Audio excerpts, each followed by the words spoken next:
2025 सनाव जोङो दिनैबो हिसाब खालामनानै नायदों जोङो 28टा प्लास माने 28 प्लास जोङो माने गतै बिटिसिआव जोङो देरहानो हागोन आरो सिंगल लार्जेस्ट माने जोङो मेजरिटी देरहानानै सरकार दागोना 100% खाथां आरो जेब्ला इउपिपिएलआ बिजेपिनि सहाय मोना हारसिङै इलेक्शन गेलेगोन अब्ला बिसोरो मोनथाम मोनब्रैनि बारा समस्ति बिसोरो देरहानो हानाय नङा आरो बेनि प्रमाणखौ जोङो 2025 सननि एप्रिल दानाव होगोन नोंथांमोननो। दिनै भैरबकुंड ब्लकनि 11थि बोसोरारि जथुम्मा आरो बे जथुम्मानि गिबिसिन हाबाफारि फिरफिला बिरहोनाय लोगोसे मुंख्लंफोरनो बिबार बावनाय बे जानानै थांबाय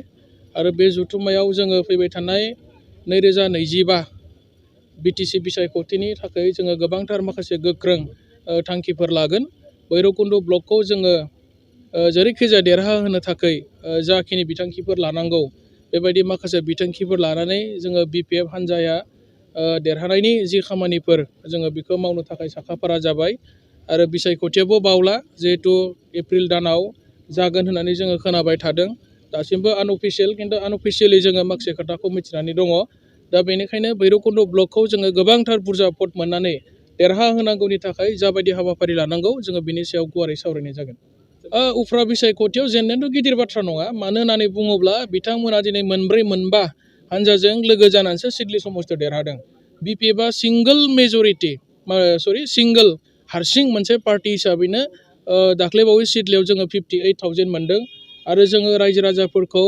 जाबायदि केम्पिं खालामनांगौ बिदि खालामबावाखै। जोङो एसे केम्पिं खालामनायावनो 58,000 मोनदों जोंनि सुद्द कुमार बसुमतारिया आरो जोङो सानदों बिथांमोना देरहानांगौआ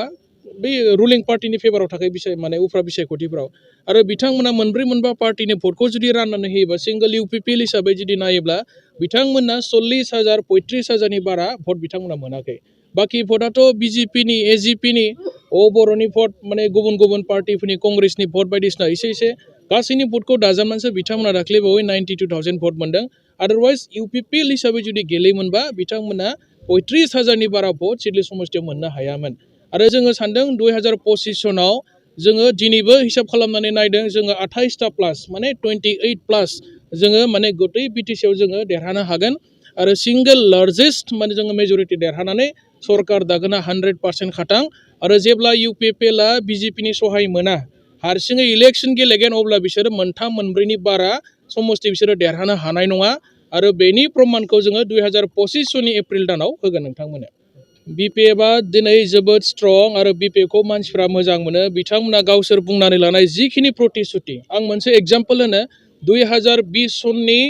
फेब्रुवारि दानाव एपइन्टमेन्ट मोननाय कन्ट्रेक्चुयेल बिसआव एपइन्टमेन्ट मोननाय 532 मानसिनो नैबे 5 बोसोराव दिनै मानो सेलारि होनायाखै बिथांमोना। सेंग्रा सिख्लाफोरनि आनएमप्लयमेन्ट प्रब्लेमखौ फोजोबगोन होनना बुंदोंमोन 1 बोसोराव 1 लाख मानसिनो साख्रि होगोन होनना बुंदोंमोन दिनै खयजन मानसिनो साख्रि होखो माने 5 बोसोराव 5 लाख जोंनि आनएमप्लयड इउथ्सफ्रा दिनै साख्रि मोननांगौमोन दिनैथ' साख्रियानो गैया। सोरनो साख्रि गैया स्टेट गभर्नमेन्टनि एडभार्टाइजमेन्ट होनाय एपइन्टमेन्ट लेटारखौसो दिनै माने इउपिपिएल गभर्नमेन्टआ बे बिटिसि गभर्नमेन्टआ दिनै रानदों। दा बिथांमोना गावसोरो निजा भबियाहै पस्ट क्रिएट खालामनानै बेबायदि साख्रि होनो हालिया। वमेनफोरनि डेभेलपमेन्टनि थाखाय गोबां रोखोमनि आसनि फोसावदोंमोन मोनसेबो वमेन डेभेलपमेन्टनि जोंनि आइजो माहारिखौ डेभेलप खालामनो थाखाय जेबो बिथांखि बिसोर मावनो हायाखिसै। सेल्फ हेल्प ग्रुपनो 75,000 होनाय दंफां गायनायनि खोथा 10,000 होनाय दंफां फुलि दिनै थैनानै थांजोब्बाय रावनोबो होनो हायाखिसै बिसोरो अबे बिथिङाव बिसोर डेभेलप खालामखो अरुण'दय आसनिया मोजां रोखोमै राननो हायाखिसै दाथ' अरुण'दया बन्द जाथ'नानै दङ फर दा टाइम बिं अरुण'दयखौ बिसोरो गोबां माने फुराना फर्मखौ राननानै थगायबाय रायजोफोरनो होनो हायाखिसै गावसोर प्रतिश्रुति होनाय गावसोर खोथा होनायखौ दिनै बिसोरो 10%बो मावफुंनो हायैनि जाहोनाव दिनै प्रमद बर' बिथाङा दैदेननाय इउपिपिएल सरकारखौ बिटिसि ओनसोलनि रायजो राजाफ्रा दिनै रावबो गनायला आरो बिसोरखौ दिनै बिसोरजों रायजो राजाफ्रा गैला दिनै बेनिखायनो रायजोफ्रा सानदों हाग्रामा महिलारि सार दैदेननाय बिपिएफ हान्जा नङाब्ला बिटिसिखौ रावबो दिनै सालायनो हाया आरो जाखिनि डेभेलपमेन्ट जादोंमोन गासिबो नैबे 15 बोसोराव हाग्रामा महिलारि सार दैदेननाय समावसो गासिबो डेभेलपमेन्टआ जादोंमोन। दिनै बिथांमोना स्कुल कलेज लुनो हायाखिसै हस्पिटाल लुनो हायाखिसै लामा दालां बानायनायाव फेल जाबाय इनफ्रास्ट्राक्चार डेभेलपमेन्ट जेरावबो माने बिथांमोना जेबो मावनो हायाखै खालि बिथांमोना मेनिफेस्ट' फोसावो मिशन फोसावो 166 मिशन फोसावबाय अबे मिशना साक्सेस जाखो दिनै मोसौ गाइखेर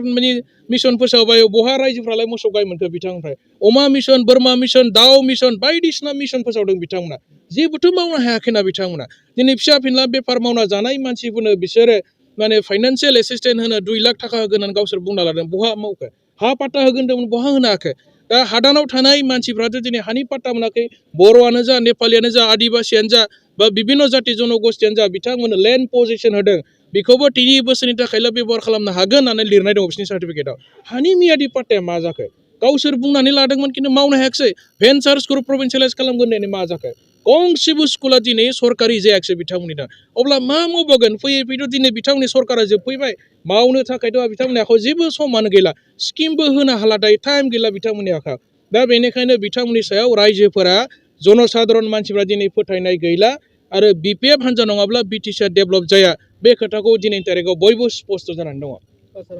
रन्जन दैमारि बिथाङा गोबाव सम माने संग्राम खालामबोबाय बिथाङा बे ओनसोलनि रायजो राजाफोरनि माखासे जि दाबिनाय बेखौ लानानै गावनि प्रिन्सिपाल आइडिअलजिजों गोबाव सम आन्दलन खालामबोबाय आरो बिथांखौ माने गसिगोनाय जों खोनादों आरो बेनि थाखाय आङो बिपिएफ हान्जानि जानानै सरकारखौ धन्यबाद होगोन आसाम सरकार आरो सेन्ट्रेल गभर्नमेन्टखौबो बिथांमोननि इनिसिएटिभआव आरो रन्जन दैमारि बिथाङा दिनै गबोयोबा जोंनि रायजोनि थाखाय लोगोसे जोंनि जाथिनि थाखायनो जोबोद गोजोनथावना खौरां बेयो पलिटिकेल पार्टिनि खोथा नङा बेखौ लानानै जोङो पलिटिक्स खालामनो नाङा बा बिथाङा फैनाया जोंनि थाखायनो मोजां आरो जों बयनिबो थाखाय मोजां समग्र माने बर' जाथिया दिनै मोजां मोनगोन बिथां गनायखौ आरो जों बिथांखौ वेलकाम खालामो लोगोसे जोङो स्टेट गभर्नमेन्ट आरो सेन्ट्रेल गभर्नमेन्टखौ धन्यबाद होयो आरो बिथांमोना जिखिनि इनिसिएटिभ लादों आयेन गथ'फ्राबो बिथांखौ बख'नो थाखाय जाखिनि इनिसिएटिभ लादों बिथांजों लोगोसे माखासे केडारफोरखौ गबोनायखौ जोङो बयखौबो वेलकाम खालामदों आरो गोजोननाय फोरमायदों